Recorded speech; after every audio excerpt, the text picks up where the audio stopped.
Hope everybody's doing well. We're going to cover chapter 13, which is Interpersonal Communication, a Theoretical Foundation. So simply put, theories that have to do with interpersonal communication. Okay, this is going to be rather dense information. I'm going to throw a ton of theories at you, so get ready. Hopefully your head doesn't hurt too bad by the end of this. This is also the last piece of information we will cover for this course. So once you've viewed this in chapter 14, you have officially received all the information for the course. At that point, it's just finishing the assignments that are left in the course. So kind of an exciting day. I want you guys to focus on the role that self-disclosure plays in these theories. Okay, self-disclosure is simply what you reveal about yourself. So what you choose to reveal about yourself. A few things that affect self-disclosure. One is the type of relationship. Right? You don't tell the same things to your closest friends that you do with people that you've just met. Right? You're going to reveal different things. You might reveal more personal things to your close friends. Okay? Gender also affects self-disclosure. Research has found that women tend to self-disclose more than men. Men tend to talk about other things, right? Sports, games that happen, right? That don't necessarily have to do with them. Women are much more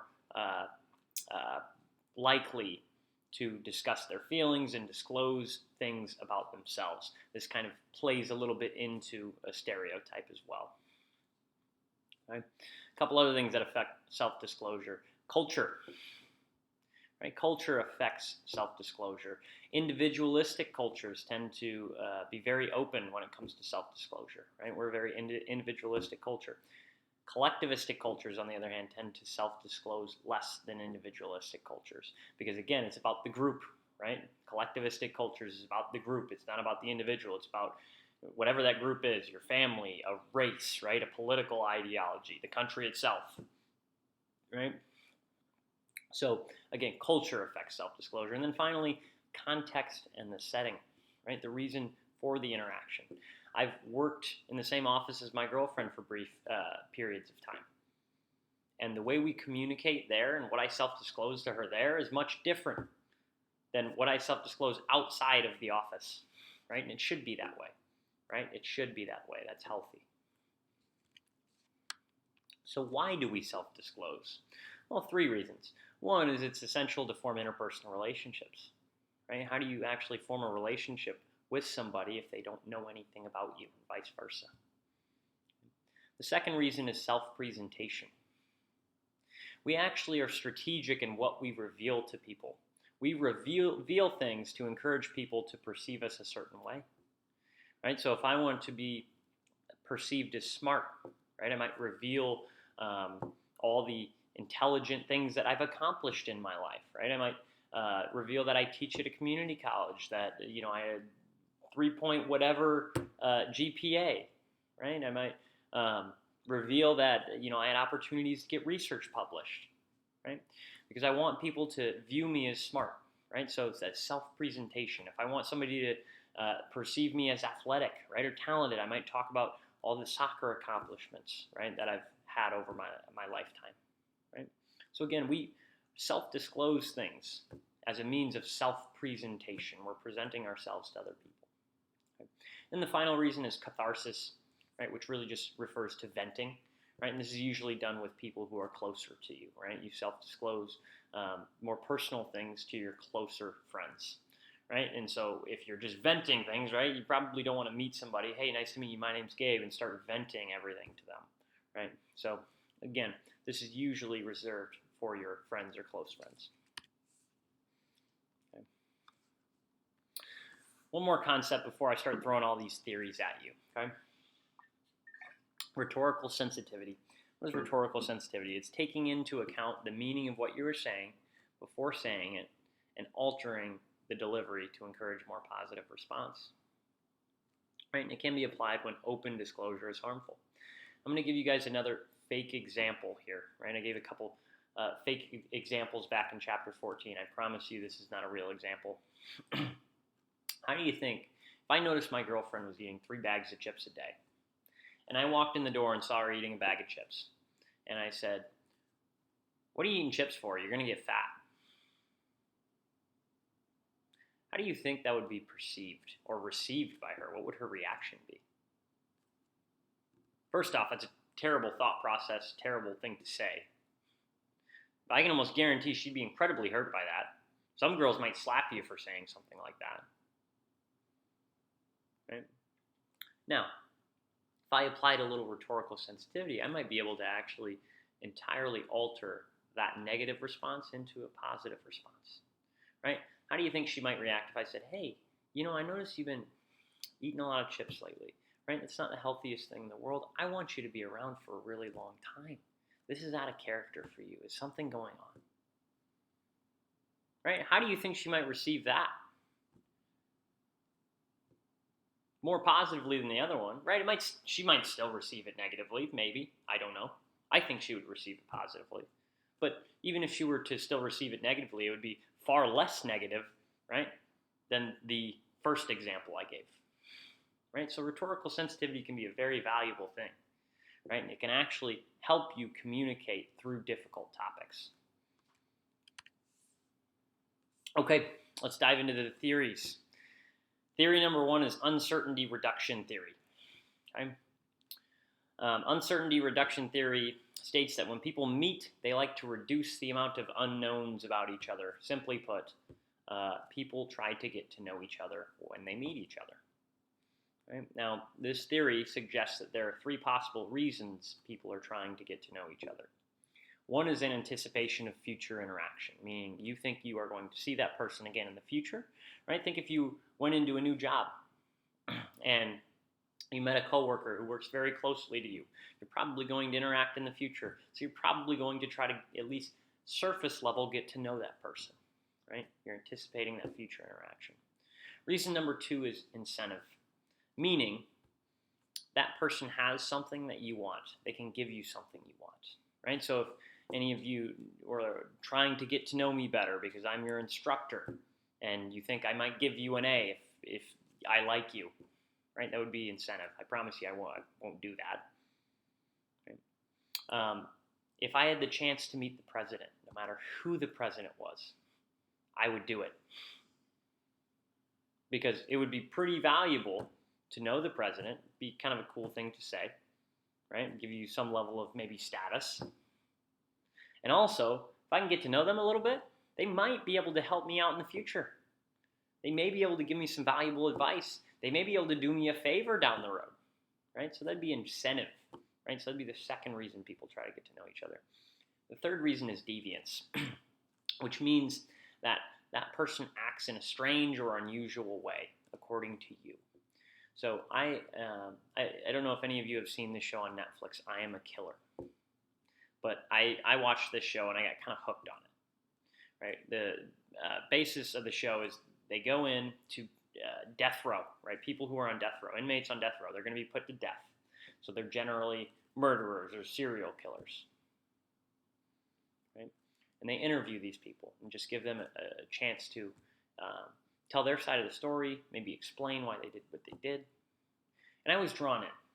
I was immediately drawn in because I'm like, I've never met a serial killer. Well, that I know of, right? I'm assuming I've never met a serial killer. Maybe I have and I don't know it, right? But I think generally speaking, I could say with relative confidence, I've never met a serial killer, right? So immediately I'm like, I want to understand how their brain operates. I want to figure out why they're doing this, right? Why do they act in this strange way, right? So that's deviance, right? I'm trying to understand them better, right? So I'm trying to get to know them a little bit better because they act in a strange or unusual way.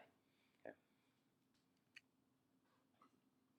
Theory number 2, uncertainty management theory. This theory has to do with the way people manage uncertainty, right? As it says right in the name. There's 4 ways people manage uncertainty. I'm going to give an example. Okay.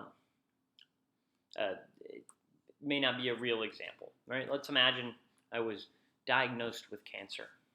Didn't know if I was going to make it. Didn't know if I was going to be able to beat it, right? How would I manage that uncertainty? Well, one, you might adapt to it, right? You might change the way you live, right? I might start focusing more on the short term than the long term. I might start trying to spend more time with people who I care about, right? And my priorities might change, right? My life's going to adapt to that uncertainty. Right? I may also rely on social support. I can promise you if I was diagnosed with cancer, I would lean in to the people I'm close with, right? My best friends and my family.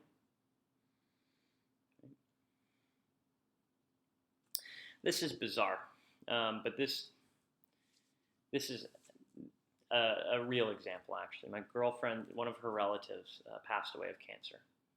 Okay?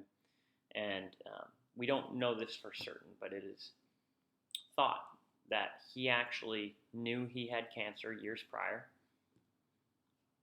and or maybe didn't know he had cancer, but he suspected he had cancer, and actually refused to go to the doctor and find out. And he ended up passing away from cancer. Now, eventually he did go to the doctor, but it took him a very long time. So why would he do this? Right? Why would he refuse, right? I might have cancer, I'm not going to the doctor. He was balancing that need to know with that need not to know. He was actually finding comfort in the uncertainty. Right? Because to him, you'd much rather live in that uncertainty than take the risk of having to know for certain he has cancer. Now, it's kind of a bizarre thought process. It might be hard for some of us to wrap our minds around, right? But again, in certain situations, people actually find comfort in the uncertainty over knowing for an absolute fact. Okay. Fourth way we manage uncertainty is we determine which information to trust and which information to disregard.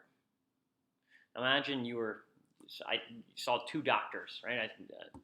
You saw two doctors. One told you had cancer. One told you didn't. What would you do?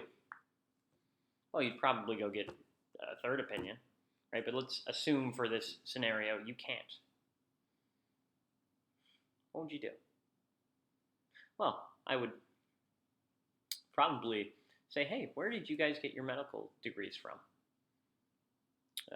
How many people have you seen? What's your success rate when it comes to diagnosing people with cancer, right? I'm going to dig into all these other scenarios, and I'm going to figure out which doctor I'm going to trust, right? If one says, oh, Harvard Medical School, and the other one's like, oh, I barely passed at, right, I don't know, some terrible medical school, right? I'm probably going to trust the guy who graduated from Harvard Medical School, right? So when we're uncertain about things, right, people are telling us different things, we try to figure out which information we're going to trust or which source and which one we're not. Right? And this is done politically as well. Right? We tend to have our own confirmation bias, right? And we go try to plug into a news source that tells us we're right. Right? But we figure out which news sources we're going to trust and which ones we're not.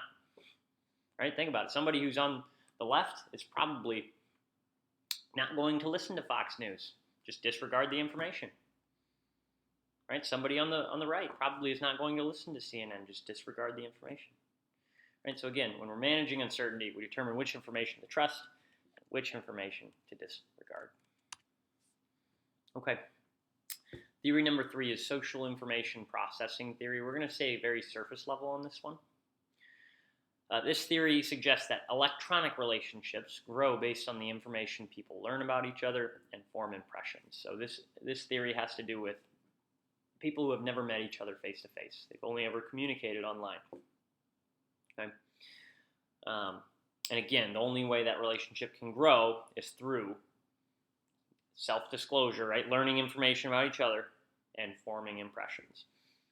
Now, I guess you could learn about the other person not through self-disclosure, right? You could maybe, stalk them on social media or whatever, right? But again, you're forming those impressions based on what you learn about the other person.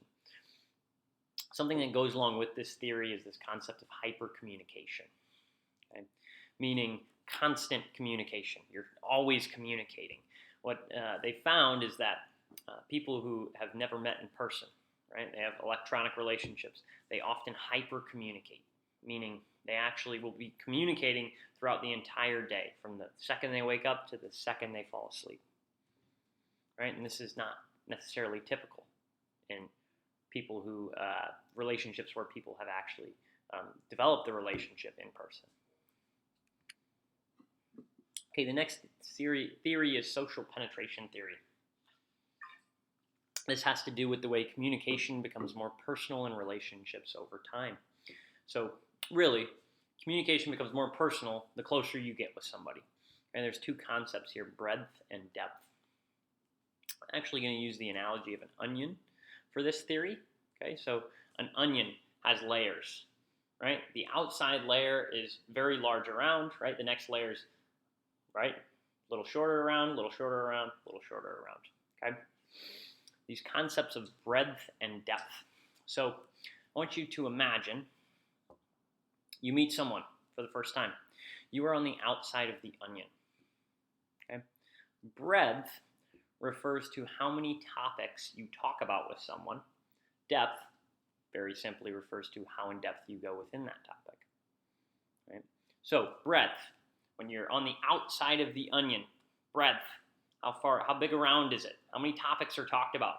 A whole lot. Think about it. When you meet someone, hey, I'm Gabe, nice to meet you. You know, you engage in small talk, right? What are your favorite foods, or favorite TV shows? What sports teams do you like, right? The weather, right? So you talk about all these different topics on the surface, but you don't go in depth with any of them, generally speaking, right? And what this theory states, right, is so breadth is large right off the bat, depth is low, but as the relationship grows, breadth decreases, so the amount of topics you talk about gets fewer and fewer, and depth increases, right? So think about it. If I make a friend with somebody slowly and I realize, hey, something we have in common is we happen to be diehard fans of the same sports team, right? The next time I see him, I'm probably going to talk about that. I'm probably going to go more in depth, right, on that topic, right? We're really going to dive into it. Who's your favorite player? Did you watch this game? Why, do you think they should get rid of the coach? Is the general manager doing a good job? Is the owner a good guy? Right? You're suddenly starting to go into depth, right? And that breadth is decreasing. So again, the number of topics, breadth, is decreasing as you get to know somebody. Starts out very big, then decreases as you get to know them. Depth increases as you get to know someone. Starts off very small, increases as you get to know someone. Okay, so that's social penetration theory. Okay, the next theory is social exchange theory. Social exchange theory states that people see relationships as exchanges or transactions. And so imagine you go to the store and you really like, I really love strawberries, and I see a big ton of strawberries for $3, right? I'm probably going to buy them. Let's say I see the same amount of strawberries for $15. I'm probably not going to buy them, right? Because the benefit doesn't outweigh the cost for me, right? $15, that cost is too much. The benefit's not worth it. $3, on the other hand, the benefit outweighs the cost. Relationships, according to this theory, operate in a similar way, okay? So we're constantly weighing the costs versus the benefits in relationships. So if I have a friend of mine who I have an awesome time with all the time, right? And, he never makes me feel uncomfortable. We don't argue, right? The benefits are probably really high. The costs are really low. But let's say we start arguing all the time. Suddenly I'm not enjoying my time with him as much, right? We're bickering all the time. Those costs are slowly increasing and those benefits are decreasing. So what this theory states is that when the benefits outweigh the cost, you have a happy relationship. When the costs suddenly outweigh the benefits, you have an unhappy relationship, or the relationship ends, right? If I was just bickering with this guy all the time, all of a sudden, right, I probably would stop being friends after a while with him, right? So again, weighing the cost versus benefits. When the benefits outweigh the cost, right, happy relationship. Goes the other way, unhappy relationship or no relationship. Interpersonal needs theory bear with me. I think it's this one and one more theory left, okay? Interpersonal Needs Theory. We're going to stay very surface level with this one. It states that we enter into relationships to fulfill three needs: a need for affection, a need for inclusion, and a need for control. Right? Those are the only three reasons, according to this theory, that we enter into relationships. Right? We want affection, we want to feel part of something, or we want to be able to control our own lives or the relationships that we enter into. Okay, last theory is dialectical theory. Dialectical theory suggests that relationships cause tensions, and they're a constant balancing act. We're constantly pushing and pulling in different directions. So what are we trying to balance? The theory says we're trying to balance connection with autonomy, openness with closeness, and novelty with predictability. Okay? So connection versus autonomy. Right? If we enter into a relationship, we want some sort of connection. Right? We want to be a part of something bigger than ourselves, but at the same time, we still want to remain an individual. We still want some level of autonomy in some way. Right? So we're constantly trying to balance those two things. We're also balancing openness versus closeness. Right? Think about the people we're closest with. We tend to be more open with them. And the people we're not so close with, right? We're a little more closed off with them. Right? But no matter how close you get with somebody, you don't just start spouting off everything that comes into your brain. Right? Every thought you ever have. Right? You don't do that, no matter how close you get. Because A, it's impossible. But B, some things cross your mind that just aren't relevant. They're just thoughts. Right? They don't seem significant. Right? So again, you're balancing this openness with closeness. How open am I going to be with this person? So how much am I going to reveal to them, and how much am I not going to reveal to them? So again, you're balancing this openness and closeness in the relationship. And finally, we're balancing novelty with predictability. You can really replace the word novelty with spontaneousness. Okay? So we want some level of spontaneousness in a relationship. Right? If you had the same conversation every time you saw somebody, same exact conversation, you did the same thing, right? The relationship suddenly becomes boring.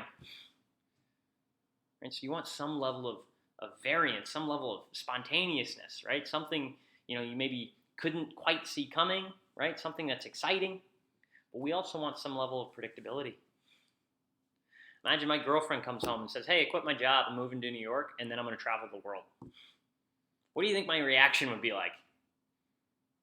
I'd be like, what in the world? What happened? Right? We want some level of predictability. That would bother me, right, if that happened. Right? So we want some level of predictability. I would assume that if my girlfriend was thinking about quitting her job, moving to New York, and traveling the world, she would have talked to me about it long before she actually took the steps to do that. Right? So again, we want this level of predictability. Right? Because that's an incredibly spontaneous thing to do, right? But it would upset me, right? So again, we have this balancing act of spontaneousness and predictability. Okay, that's dialectical theory, constantly trying to balance these things. Want a good deal of both. That is it for chapter 13. Okay, I know that's a lot of theories. I know I threw a lot at you there. Okay. Chapter 14, there is an assignment on Chapter 14 that has been uploaded. Okay, that's under the Chapter 14 tab, so make sure you take a look at that and complete that. I have posted an announcement with everything that is due before the end of the class. Right, I have I think it's 4 or 5 assignments that are due. Right, I have the due dates posted right on there on the assignments. So make sure you get those in on time. Once you've done so, you're done with the class. Congratulations. All right, you guys have a great rest of your semester. I probably will not see you guys again, so have a great college career. Have a great life. Well done this semester. It's been difficult dealing with all the obstacles and going online to in person to back online to back in person. I think we've done an adequate job of dealing with those hurdles and getting through the semester. So have a good one, guys.